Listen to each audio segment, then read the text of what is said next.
Hello, everybody. Welcome back to the comprehensive, yet informal study of Nietzsche's Beyond Good and Evil.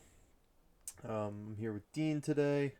Not as many people as last time, but that's okay. I figured it's good to get back going on the study. Try not to wait too long in between them, so we can keep some continuity going. And although Nietzsche, the continuity is always a question mark, I think, or at least most of the time.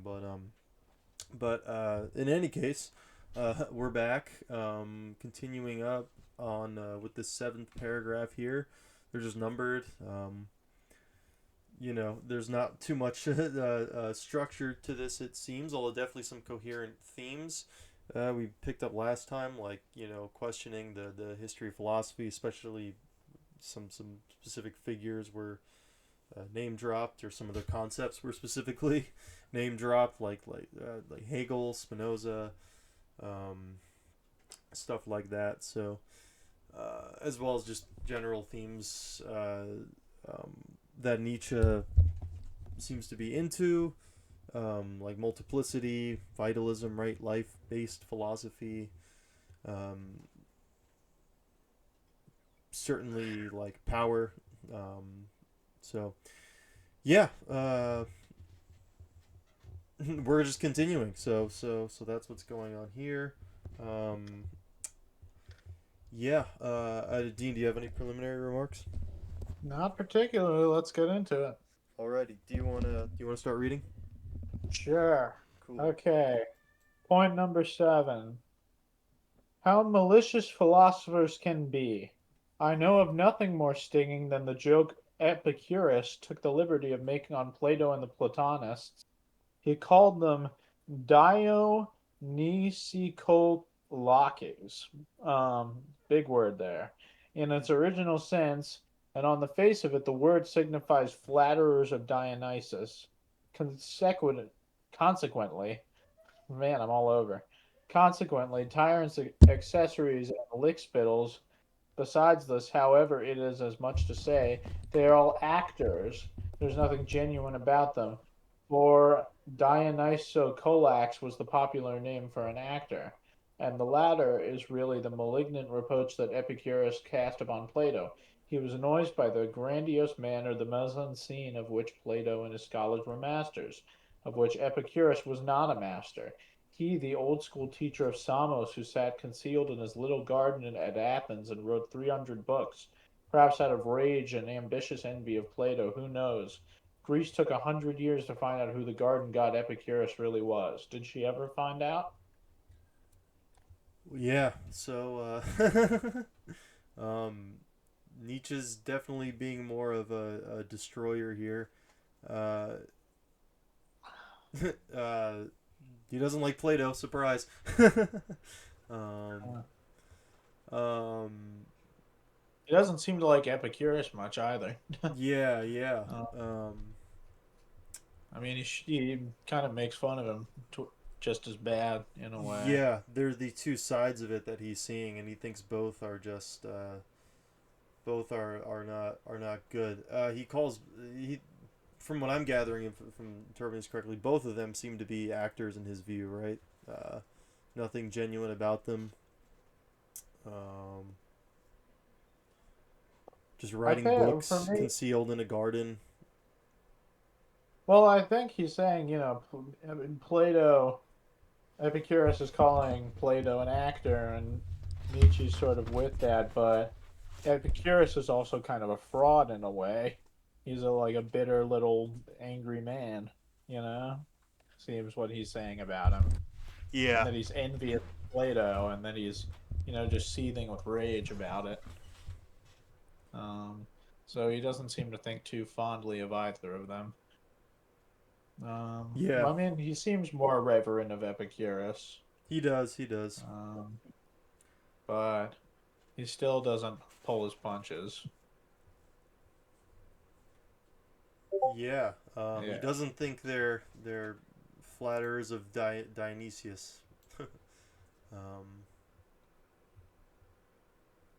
which I guess I don't know. I don't know too much about Epicurus and Plato, to be honest. So I don't know how much more I have to say about this. Yeah. We can move to point 8 if you want. Yeah, that might be good. Um, Do you want to read it? It's a really sure. short one. Yeah, let's see. There is a point in every philosophy at which the conviction of the philosopher appears on the scene, or to put it in the words of ancient mystery. Uh, hold on, sorry, the text got like a little hard to read there. It got to Latin. Yeah, so okay. I don't know. The text is blurry there. Hard for me to read. Advitavit asinus. Asanus pulcher a fortissimus.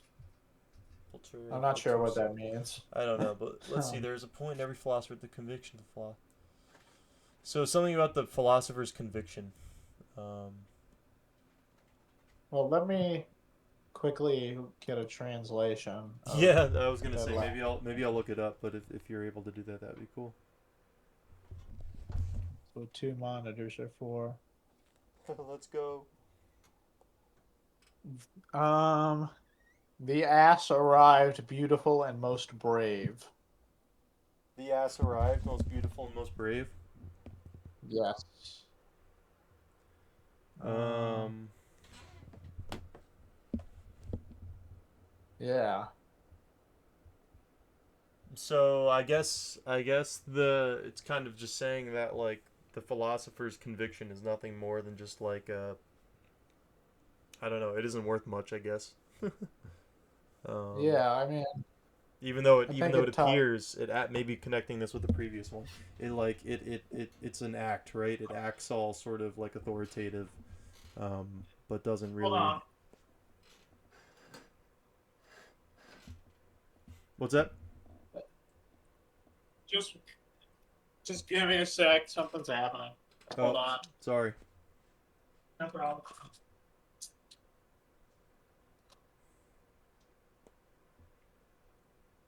Okay. Our new dehumidifier is making a really awful sound. You got it. Anyways. Yeah, I just turned it off. But yeah, I think it's just playing more into the point he was making earlier about philosophers and their reasoning and their justifying of their, revelations and all. Yeah, it seems to be Um, more of a play than something. You know, it's just an ass all dressed up and okay. yeah. Well, Um, cool. I Number guess we nine. can move on to nine. Yeah. Do you want to read this Um, long one, or should I yeah, I'm continue? fine with that. Okay, cool. You desire to live according to nature, O you noble Stoics, but fraud of words. Imagine to yourselves a being like nature, boundlessly extravagant, boundlessly indifferent, without purpose or consideration, without pity or justice, at once fruitful and barren and uncertain. Imagine yourself's indifference as a power. How could you live in accordance with such indifference? To live, not that just endeavoring to be otherwise than this nature, is not living valuing, preferring being unjust, being limited, endeavoring to be different, and granted that your imperative living according to nature means actually the same as living according to life. How could you do differently? Why should you make a principle out of what you yourselves are and must be in reality? However, it is quite otherwise with you. While you pretend to read with rapture the canon of your law and nature, you want something quite the contrary. You extraordinary stage players and self deluders. In your pride, you wish to dictate your morals and ideals to nature herself, and incorporate them therein.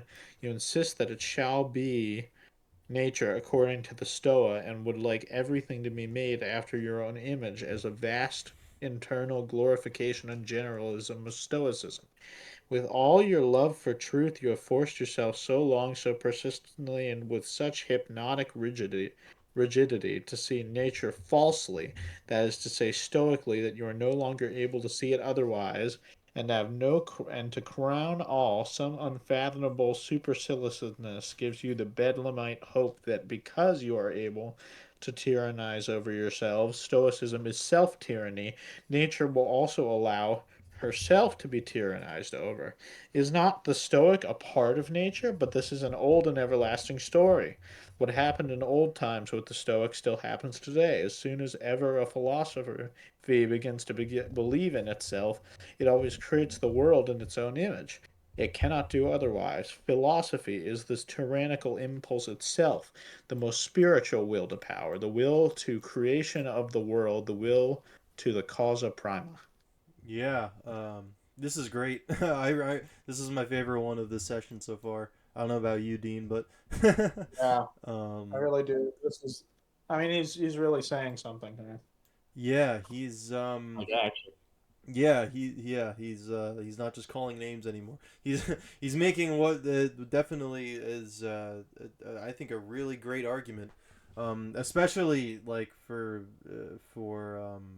contemporary like contexts of like colonialism and like environmental justice, nature like ethics and stuff. Like this is great because this is pointing out how in this case, the Stoics, um, they attempt to define nature through their own sort of uh, fixed, but also very limited and very like agenda based aim, right? They right a big attraction of Stoicism, and you could see it. It's been attractive for at least I've been told it's been attractive for thousands of years, and it seems to be the case even today, right? You can like go online and see these like TikToks and YouTube shorts of these like stoic quotes and things you should be doing and could be doing like as a man and of nature and to not feel pain, to be strong. And it's funny because a lot of people actually misattribute philosophies like this to Nietzsche, but you can see Nietzsche straight up attacking it here. He's saying you shouldn't be appropriating nature to any sort of like abstract value you have, especially if it's a specific agenda that you have yourself for like avoiding pain, for example. He says, no, nature, you don't need to be indifferent. Nature is like he says, it's according to life. You don't have to do anything differently if you are living to nature, right? Stoicism is all about changing your life, all about self improvement, right? Nietzsche's like you don't have to do that. You don't have to differ yourself from nature. And if you do differ yourself, that's not nature. That's you. You're being a yeah, the play. You're being a stage player and a self deluder. And you're using this sort of rhetoric, right? To as he says, dictate your morals and ideals to nature. You're incorporating them onto nature, like in name only. You're doing it yourself, and by doing that, yeah. you're tyrannizing yourself. You are not facing what Nietzsche would call your true nature. I Maybe think more it's like yeah. What's up, Dean? yeah. Well, I was just thinking it's like along with just the natural world, I think he's talking about human nature as well. And I think what he's saying, for me at least, is that human nature is imperfection in a way, and the striving for perfection despite imperfection. And the problem he takes is, from what I'm seeing, is that Stoics desire to live according to nature, but they are rejecting their own primal nature, which is imperfection in a way. Where do you see the imperfection? Huh? Well, it's just when he says, where was it? Is not living, valuing, preferring, being unjust, being limited, endeavoring to be different. Hmm. That mean to me that at least that means imperfection.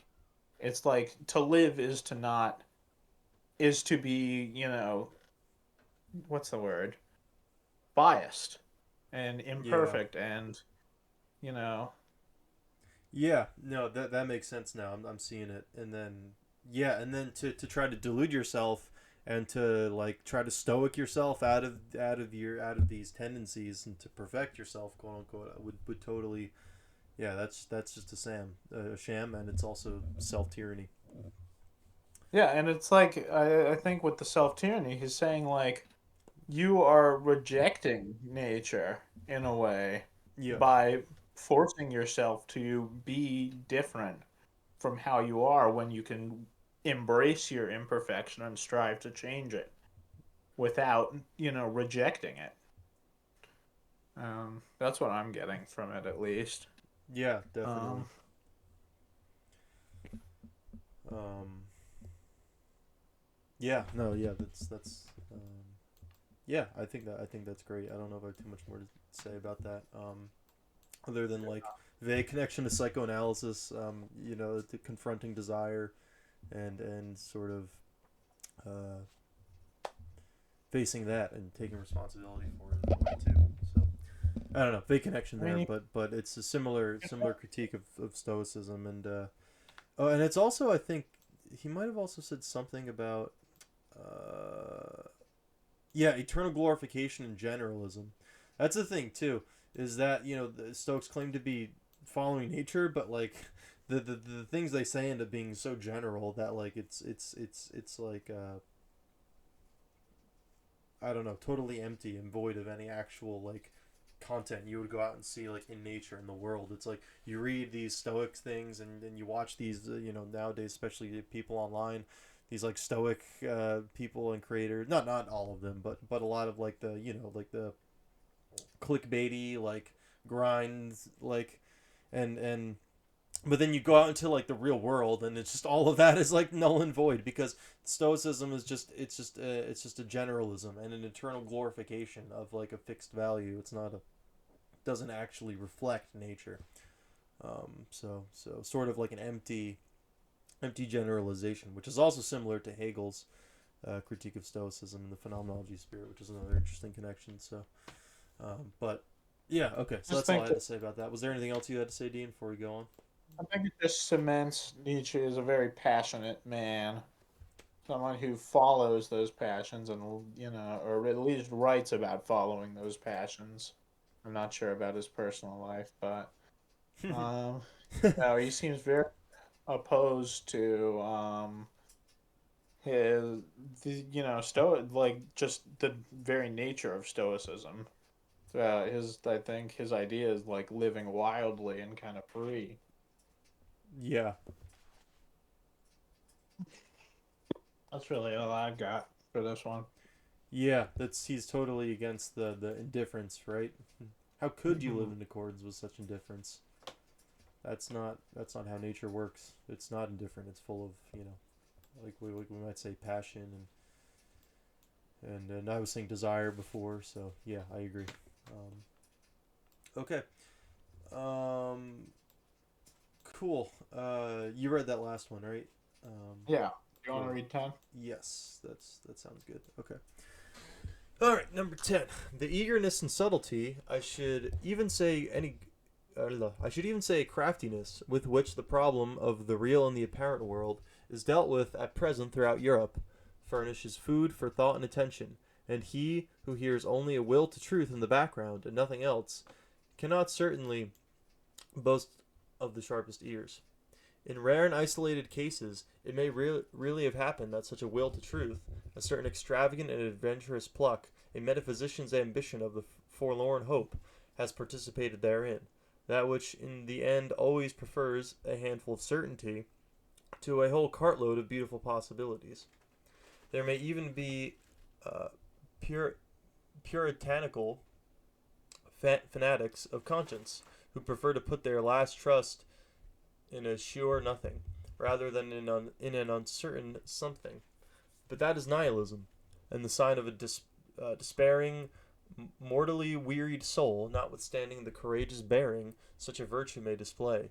It may seem, however, to be otherwise with against stronger and livelier thinkers who are still eager for life, in that they side against appearance and speak superciliously uh, of perspective, in that they rank the credibility of their own bodies about as low as the credibility of the ocular evidence that the earth stands still, and thus apparently allowing with complacency their securest possession to escape. For what does one at present believe more firmly than one's own body?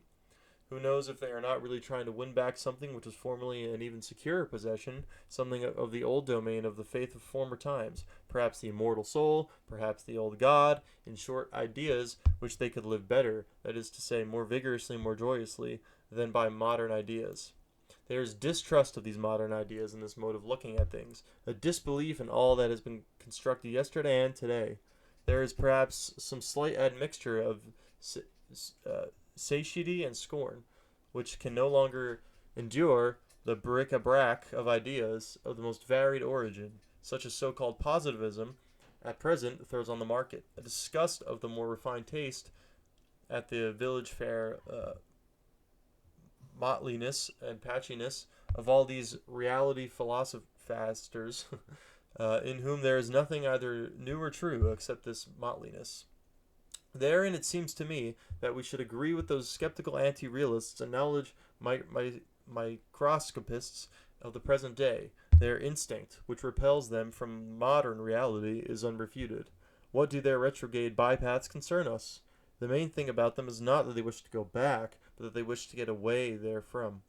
A little more strength, swing, courage, and artistic power, and they would be off and not back. Wow. That's a lot, um, yeah. yeah, this one is not as clear. This is the first. I think the first. Is this the first time we're seeing nihilism? Did we see it last session or no? I don't think so. Yeah, Um, that's one of the big things that people, associate with Nietzsche and talk about Nietzsche for. Um, and he's saying here that nihilism. I guess nihilism is what happens when you want certainty, right? When it's like I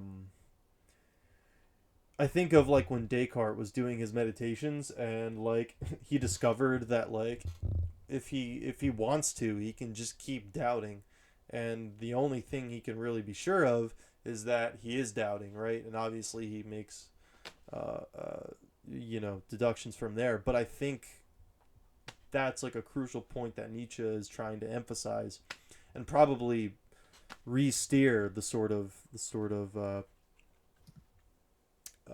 focus to, at least, and then the philosophical thinking to, in that moment when you're realizing that everything can be doubted. So the only thing you can really uh, be sure of is that, and so that leads to nihilism, right? Because then or he's saying that's what nihilism is. It's a mortally wearied soul. That there's no, yet notwithstanding the courageous bearing such a virtue may display, it's despair. It's mortally weird. There's nothing for the soul to hang on to. It's gone. Everything can be doubted. So, it's um, interesting because I see a lot of people speak about Nietzsche who are probably uninformed and describe him as a nihilist when it seems like he's very anti-nihilism here. Um, yeah, he is, because yeah, this goes back to what I was saying. You do this when you care about certainty, right? When you're yeah. looking for certainty, you find nothing, and you have a mortally wearied soul, and you're despairing. But if he's, as we've seen, Nietzsche's very skeptical of certainty, right? Why not uncertainty, right? Isn't that what he was saying at the beginning, last time, I think? Um, yeah, he's. Then there's more about it here too. Trying to find it.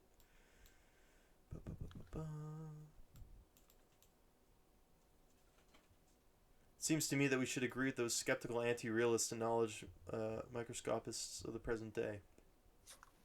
Uh,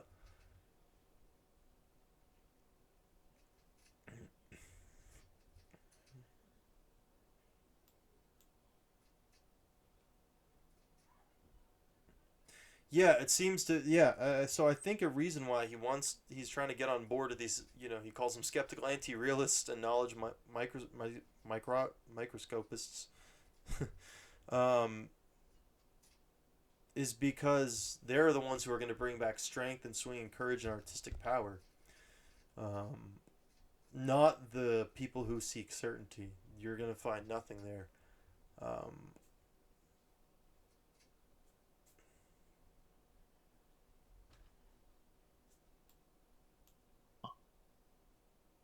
Yeah, I think it's a this one's kind of a doozy in compared to the rest of the ones that we've yeah, read so far certainly. Yeah, it's very rich. I'm today. rereading it and seeing if there's anything more I can pull out.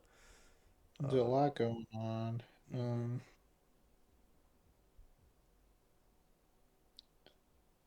Yeah, he's kind of addressing in the middle too, like the skepticism, right? There's a distrust of these modern ideas, right? That's where he is in Europe right now, as he was saying earlier.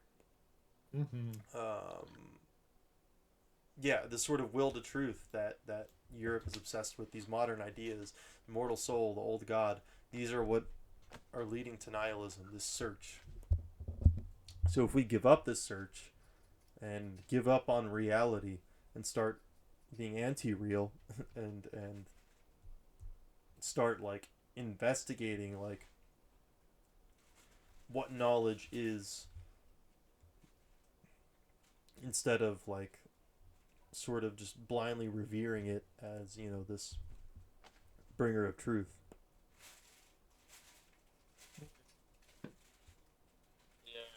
I think what's I'm really grabbing on is the like I mean, I think the big thing is the uncertainty versus certainty thing Yeah. and people placing value into the uncertain or the certain nothing versus the uncertain something. And I think it's interesting because I feel like a lot of philosophy that I've read is very procedural Mm-hmm. and like seeking to prove and ultimately like in sort of Descartes he's proving, or like up to certain points where he goes on to do more, but like he proves like, am I what is real and he goes and he tries to prove what is real where I feel like Nietzsche's saying like that doesn't matter. Like we have to trust something. Let's do something. Kind Yeah. of there. He's sort of, I think, diagnosing like, the present European spirit as very like Cartesian, in the sense that they've hit that moment of like radical doubt. They at that card they've been their, good Cartesians. They've deduced their reality, and they've been good Spinozists, and but then good Hegelians, in his view, and they've deduced reality in this way. But what it's done is led to this just uncertainty, and or the certainty in nothing, rather. Sorry, not in this uncertainty. That's the yeah. He wants uncertainty so that we have something. Yeah, and I Because think it's the certainty isn't what matters. It's having something, which is cool. I think it shows a bit more. I mean, he probably wouldn't call it this, but in a more broad philosophical terms, he's sort of having a priority of a metaphysics over epistemology, right? He doesn't really care what we can know or what's like true. Or he just kind of wants stuff, something, and yeah, and something there. He wants strength, swing, courage, artistic power. Truth doesn't come into the question. yeah. I think I was about to say I think he's putting value on things and he's saying, what does it matter if like specifically this isn't real? There are more important things that we must focus on. Mm-hmm. But people are too busy like getting caught up in wondering if our bodies are real and if our perceptions are right. Like Yeah. we see things as they are in a way. Or as we see them, we have to accept that and look at what's important. Yeah, and if we try to go further than that, we'll run into the to this certain nothingness. We'll Uh, reach certainty, but we'll have nothing. So, not worth it in Nietzsche's view. yeah. Um, cool, and that's sort of what's Well, going on in Europe too. He's sort of making a historical point, I think, too, and like a cultural criticism point at least the beginning. yeah. Elaborating on it. So interesting, Uh, cool. Was there any? Is yeah. there any? Is there anything else you had to say about this? I don't really have anything left in sort of the Cool. tank about this one. It was kind of dense. I think I need to think about it more. Maybe. Yeah. Well, it's actually the last. That's the last I have of the pages Yeah. anyway. I mean, I think I have 11, but I don't have the rest of it. So Oh, 11's cut off. That's a long one. yeah. From what I'm seeing. The 11 is like that's a page on its own plus what you're seeing. Oh my God. Um, Okay. Yeah. So yeah, that might be a good place to cut it then. yeah. And we Um, can tackle 11 like have its own. We'll just start oh, nice and beefy shorter with than it. the hour long one we did first. Um, Yeah, shorter. This one still hit half an hour, so yeah, that's yeah, wow. yeah. So it's still very substantial, I think. Mm. Ugh. Awesome. All right, good stuff. Yep. Well, this has been a comprehensive yet informal study of Nietzsche's Beyond Good and Evil. Let's see if I can come up with a Nietzschean wisdom of the day. Make sure you have something, even if you're not certain of it. That's what I would say is yeah. Um, Otherwise, you'll have certainty, but you'll have nothing. So Mhm. it's yeah, that's something to chew on. I think at least that's the Nietzschean wisdom of the day for me. Do you have any Nietzschean wisdom of the day, Dean? Embrace your imperfection. All right, I agree. Um, cool. Well, that's it from us. God bless. We'll see you next time. Bye bye.